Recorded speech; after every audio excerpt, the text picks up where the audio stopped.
हमारी आज की कहानी का शीर्षक है खजाने की खोज।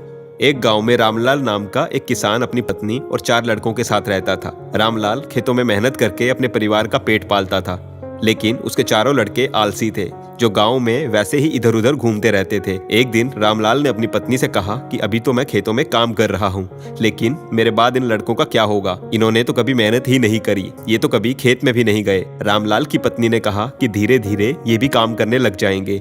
समय बीतता गया और रामलाल के लड़के कोई काम नहीं करते थे। एक बार रामलाल बहुत बीमार पड़ गया। वह काफी दिनों तक बीमार ही रहा। उसने अपनी पत्नी को कहा कि वह चारों लड़कों को बुला कर लाए। उसकी पत्नी चारों लड़कों को बुलाकर लाई। रामलाल ने कहा, लगता है कि अब मैं ज्यादा दिनों तक जिंदा नहीं रहूंगा। रामलाल को चिंता थी कि उसके जाने के बाद उसके बेटों का क्या होगा, इसलिए उसने अपने बेटों से कहा कि मैंने अपने जीवन में जो कुछ भी कमाया है वह खजाना अपने खेतों के नीचे दबा रखा है। मेरे बाद उसमें से खजाना निकालकर आपस में बांट लेना।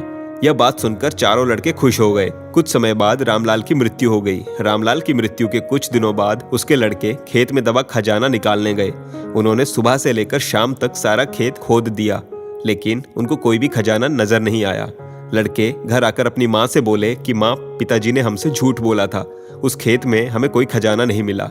उसकी माँ ने बताया कि तुम्हारे पिताजी ने जीवन में यही घर और खेत ही कमाया है, लेकिन अब तुमने खेत खोद ही दिया है तो उसमें बीज भी बो दो।